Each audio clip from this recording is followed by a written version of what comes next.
Hello everyone, आज हम लोग क्लास 9th के फिजिक्स का बेसिक ऑफ ग्राफ जो एक टॉपिक है पहले चैप्टर मोशन में, उसके बारे में डिस्कस करेंगे। तो इस टॉपिक को डिस्कस करने से पहले हम जान जाते हैं ट्रिग्नोमेट्री क्या होता है। ठीक, वैसे तो आप ट्रिग्नोमेट्री को क्लास 10th में पढ़िएगा, लेकिन आपको बता दें ट्रिग्नोमेट्री मतलब होता है कि एक ऐसा ट्राइंगल जिसका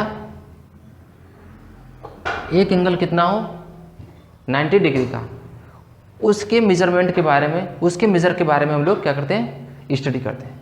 ठीक, ट्रिग्नोमेट्री मतलब ये जो ट्रायंगल है उसके मेजर को हम स्टडी करते हैं, क्या कहलाता है, ट्रिग्नोमेट्री कहलाता है। वैसे वो ट्रायंगल कौन सा होना चाहिए, राइट एंगल ट्रायंगल होना चाहिए, जिसमें एक एंगल कितना हो 90 का होना चाहिए। ठीक है, अब देखिए आपको पता है जैसे हम इस एंगल को लेकर कर रहे हैं, फॉर एग्जाम्पल अगर हम इस एंगल को लेकर कर रहे हैं तो इस एंगल के सामने वाले को परपेंडिकुलर कहते हैं। ठीक, और जिस पे वो एंगल रहता है उसको बेस कहते हैं। ठीक, और इस वाले पार्ट को हाइपोथेनस कहते हैं। ठीक, पाइथागोरस थ्योरम में भी आप पढ़ चुके हैं। ठीक, और वैसे अब आते हैं अपने इस टॉपिक में, बेसिक ऑफ ग्राफ। ग्राफ के बेसिक को पढ़ने के लिए आपको सबसे पहले जानना होगा स्लोप, जिसे ढलान कहते हैं या चढ़ाई कहते हैं। ठीक, फॉर एग्जाम्पल कोई एक ग्राफ ले रहे हैं, देखिए कोई एक ग्राफ है, इस ग्राफ में एक्स एक्सिस होगा और वाई एक्सिस होगा। ठीक, और जैसे इसमें हम लोग ये जो मोशन चैप्टर का है तो इसमें क्या होगा, वेलोसिटी, डिस्प्लेसमेंट, स्पीड, ये सब चीज़ें होती हैं, टाइम। तो इसके अकॉर्डिंग हम किसी चीज़ को नहीं ले रहे हैं, तो इसमें कोई एक लाइन ड्रॉ कर दे रहे हैं। अब ये लाइन एक्स एक्सिस से कितने का एंगल बना रहा है, जो एंगल ये बना रहा है कितना बना रहा है, उसी को क्या कहते हैं, स्लोप कहते हैं। जैसे ये एंगल थीटा बना, ठीक, फॉर एग्जांपल कोई एंगल है, ये लाइन है, इस लाइन से एक्स एक्सिस जो एंगल बना वो कितना है, थीटा है। ठीक, अब इस एंगल को जो अगर हम स्लोप पूछें, इसका स्लोप कितना होगा, तो वो किस फॉर्म में लेते हैं हम, tan थीटा के फॉर्म में लेते हैं। अब ये tan थीटा क्या होता है, उसको आइए देखिए इधर समझते हैं ट्रिग्नोमेट्री में। ठीक, ट्रिग्नोमेट्री में जैसे आइडेंटिटीज है उसकी, tan theta, sin theta, cos theta, ऐसे बहुत सारे। तो उसमें जो ये जो tan थीटा होता है वो किसके इक्वल होता है, परपेंडिकुलर अपॉन बेस, और ये जो sin थीटा होता है वो परपेंडिकुलर अपॉन हाइपोथेनस, और ये जो cos थीटा होता है वो बेस अपॉन हाइपोथेनस होता है। ठीक, अब ये tan थीटा क्या हो गया, perpendicular upon hypotenuse, sorry perpendicular upon base, है ना। अब यहाँ पर देखिए इसमें जहाँ तक वो लाइन जहाँ तक वो लाइन रहती है उसी में इस एक्स एक्सिस से, एक्स एक्सिस पर क्या कर देंगे हम लोग, परपेंडिकुलर एक लाइन ड्रॉ कर देंगे। ठीक, अब ये परपेंडिकुलर लाइन ड्रॉ करने से क्या हुआ कि इसके बीच में जब भी कोई भी लाइन पर, ठीक है, क्या होता है, एक दूसरी लाइन क्या होती है, परपेंडिकुलर ड्रॉ की जाती है, तो वो जो एंगल बनाता है वो कितने का बनाता है, 90 डिग्री का। ठीक, हमेशा जब भी कोई एक परपेंडिकुलर लाइन आएगी किसी दूसरे लाइन पर तो वो किसने का एंगल बनाएगा, 90 का एंगल बनाता है। ठीक, अब ये थीटा के सामने वाला क्या हो गया, परपेंडिकुलर ये हो गया, और ये बेस हो गया, और यहाँ पर हाइपोथेनस। ठीक, अब यहाँ पे क्वेश्चन ये उठता है कि सर आप यहाँ पर tan थीटा ही क्यों लिए है, क्यों ना sin थीटा, क्यों ना cos थीटा ही ले लिए। ठीक, देखिए अगर कोई एंगल है, ठीक, फॉर एग्जांपल यहाँ पे एक एंगल बना हुआ, कितने का है वो, 30 का। ठीक, यहाँ पर अगर मैं, ये हाइपोथेनस होगा, है ना, हाइपोथेनस होगा, ये बेस होगा। ठीक, अगर हम यहाँ पर कोई एंगल दूसरा ले रहे हैं, उसका हाइपोथेनस क्या है, कम। ठीक, हाइपोथेनस क्या है उसका, छोटा है। ठीक, यहाँ पे क्या ले लिए हम, हाइपोथेनस छोटा है, लेकिन उसका जो एंगल है वो कितने का है, 30 का है। तो यहाँ पर हम tan थीटा इसलिए ले रहे हैं क्योंकि ये जो स्लोप है, स्लोप में लाइन जो है हाइपोथेनस जो लाइन गई है वो छोटा हो या बड़ा हो उसको इस एंगल पर कोई अफेक्ट नहीं करेगा। देखिए अगर मैं इस लाइन को छोटा कर दूं तब भी 30 डिग्री कराएगा, अगर मैं इसको बड़ा कर दिया तब भी 30 का एंगल रहेगा उसमें। ठीक, अगर वहीं पे अगर हम क्या कर दिए परपेंडिकुलर को चेंज कर दिया, ठीक है, परपेंडिकुलर को क्या कर दिया बढ़ा दिया। फॉर एग्जांपल देखिए इधर यहाँ पर कोई एंगल था, ठीक है, उसमें क्या किया पहले यहाँ पर था कितने का है भाई 30 का है ना। अब उसमें क्या किए इस परपेंडिकुलर था इसको थोड़ा सा बढ़ा दिया, यहाँ तक लेते हैं। यहाँ तक लाने पे क्या होगा इसका एंगल क्या हो जाएगा इंक्रीज हो जाएगा या फिर बढ़ जाएगा। मतलब किसी भी एंगल किसी भी स्लोप का अगर हम परपेंडिकुलर जो है लाइन है जो परपेंडिकुलर जा रहा है लाइन, ये लाइन अगर हम इसको चेंज करते चले जाए मतलब इसको बढ़ाते चले जाएंगे तो इसका एंगल क्या होता चला जाएगा चेंज होता चला जाएगा। तो इसलिए मतलब कि यहाँ पे tan थीटा ले रहे हैं इसलिए क्योंकि यहाँ पे ये जो एंगल है वो जो एंगल है थीटा ये क्या कर रहा है भाई हाइपोथेनस पर डिपेंड नहीं है। किस पर डिपेंड है परपेंडिकुलर पर। अगर परपेंडिकुलर चेंज होता चला जाएगा इसका एंगल क्या होता है चेंज होता चला जाएगा। ठीक, ये था थोड़ा ट्रिग्नोमेट्री का। अब किसी भी एंगल में फॉर एग्जांपल अगर इसका स्लोप इस ये जो फिगर दिया गया ये जो ग्राफ दिया गया इसमें क्या पूछ लिया स्लोप निकालिए इसका, ठीक है, स्लोप एंगल दिया होगा, एंगल नहीं भी दिया है तो आपको पता है ना क्या होता है परपेंडिकुलर अपॉन बेस। ठीक, परपेंडिकुलर अगर यहाँ पे कुछ दिया है यहाँ पे कुछ दिया है उसके अपॉन रख करके उसको एंगल निकाल लीजिएगा। ठीक, लेकिन आपको यहाँ पर पहला नंबर ये पता ही नहीं है ना सर अगर tan theta is equal to 1 हो गया तब वो कितने का एंगल होगा है ना। अगर tan theta is equal to 0 होगा तब वो कितने का एंगल होगा है ना। देखिए स्लोप मतलब क्या हुआ जो एक्स एक्सिस है और लाइन है उसके बीच जो एंगल बना हुआ है वही स्लोप है। ठीक, लेकिन अब देखिए थोड़ा सा इधर बता देते हैं कि ये अगर परपेंडिकुलर और बेस दिया गया है अगर फॉर एग्जांपल अगर यहाँ पे परपेंडिकुलर 4 है और बेस भी क्या है 4 है वो तो डिवाइड होकर कितना आ जाएगा 1 आ जाएगा। तो उसका स्लोप कितना होगा स्लोप यानी उसका थीटा कितना होगा स्लोप क्या है थीटा है ना तो वो थीटा कितना होगा। देखिए अब थोड़ा सा ट्रिग्नोमेट्री के बारे में और बता देते हैं आपको एंगल कैसे निकालेंगे कहीं कहीं पे। अच्छा अब कहीं कहीं पे क्या होगा ना ये जो स्लोप है वो क्या हो जाएगा 0 हो जाएगा जैसे यूनिफॉर्म वेलोसिटी के लिए है ना।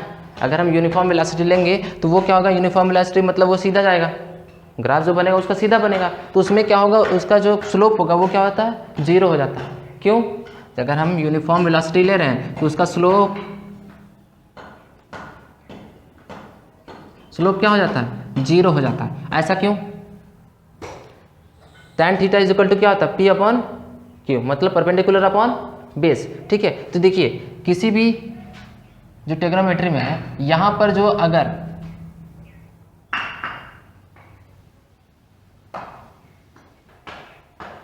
देखिए अब हम इस ट्रिग्नोमेट्री के हेल्प से किसी भी ग्राफ का स्लोप जो है 0 होगा कि कितने का एंगल होगा 0 का एंगल होगा कि 20 का 30 का कितना का होगा ये बताएंगे। ठीक है, तो इस जो ट्रिग्नोमेट्री में उसमें सबसे मेन कौन है साइन और कॉस। ठीक है, बता दे रहे अभी बस इसको लर्न कर लीजिए कि साइन और कॉस क्या होता है मेन, उसी की बेसिस पे ये tan आता है। अगर पूछे कोई tan क्या होता है tan जो है ना tan थीटा अगर इज इक्वल टू कोई पूछता है मतलब कि tan theta is equal to क्या होता है उसको हम ऐसे भी लिख सकते हैं sine theta upon cos theta sine theta upon cos theta. तो किसी भी एंगल का जैसे कि यहाँ पर हम निकालना चाहें एंगल तो उसके पहले ही हम बता रहे थे साइन थीटा का, उसको लर्न करने का एक प्रोसेस है।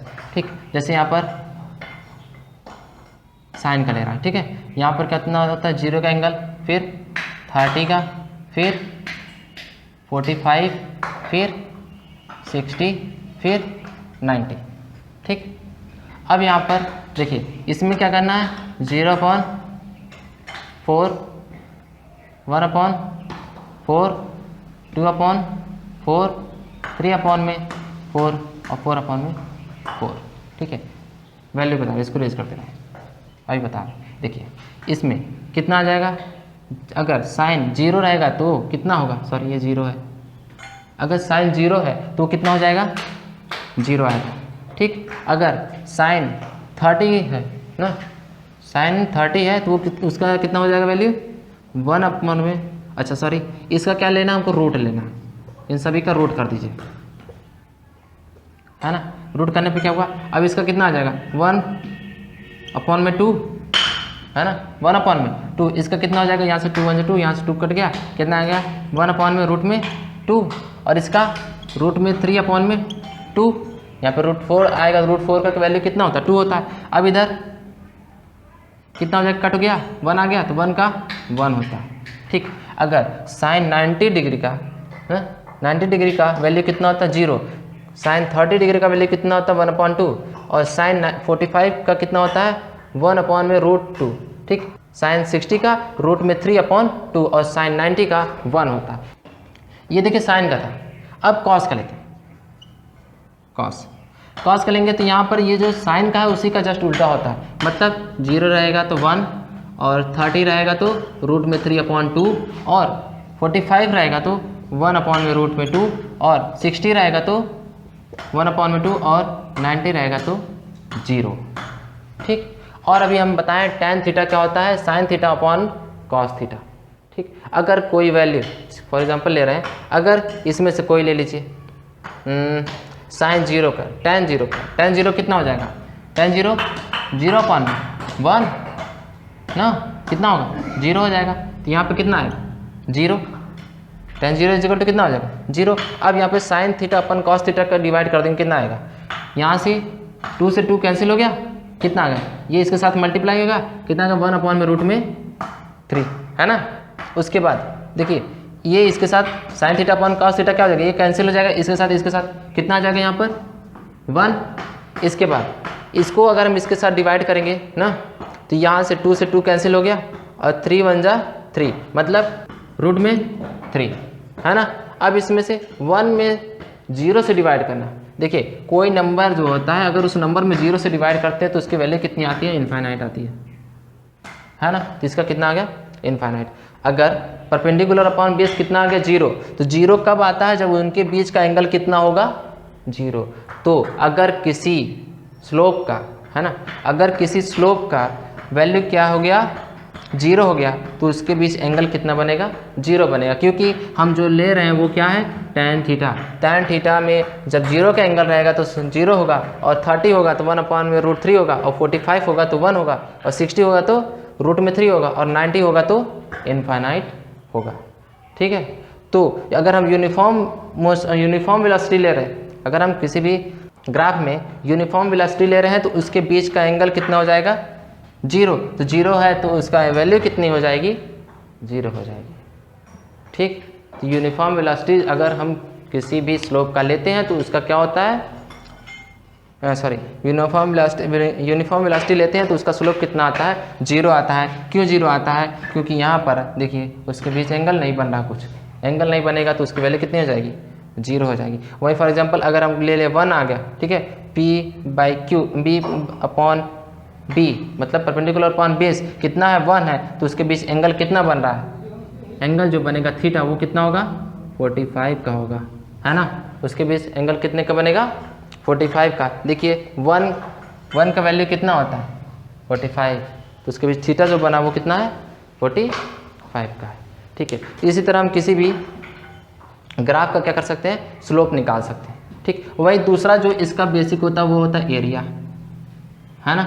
अब एरिया कैसे निकलता है, किसी भी जो ट्रायंगल दिया रहता है उसका एरिया क्या होता है हाफ बेस इंटू हाइट।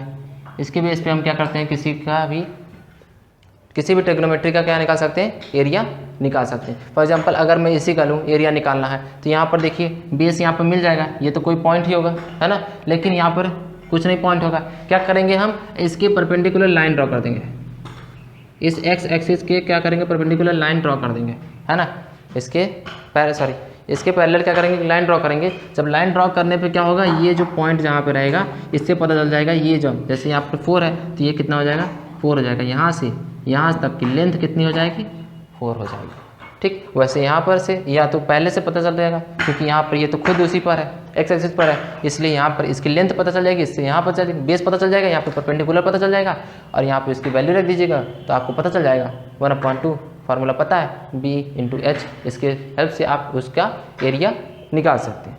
ठीक, ये था हमारा बेसिक ऑफ ग्राफ, मतलब स्लोप का और एरिया का। अलग अलग मतलब अगर आप किसी भी चीज़ का यूनिफॉर्म लेंगे, मतलब कि अगर वेलोसिटी की बात करते हैं, वेलोसिटी टाइम के अगर अकॉर्डिंग लूँगा तो अगर यूनिफॉर्म वेलोसिटी रहेगी उसका जो ग्राफ बनेगा, है ना, उसका जो ग्राफ बनेगा वो क्या जाएगा, पैरेलल जाएगा। पैरेलल जाने के बाद एंगल जीरो, तो वो स्लोप क्या हो गया, जीरो, है ना। उसके बीच में एक्स एक्सिस और इसके बीच में लाइन के बीच में कोई एंगल ही नहीं बनेगा, तो एंगल नहीं बनेगा तो स्लोप क्या हो जाएगा, जीरो आ जाएगा। ठीक है, और अगर नॉन यूनिफॉर्म रहेगा तो उसके बीच में कुछ ना कुछ एंगल जरूर बनेगा।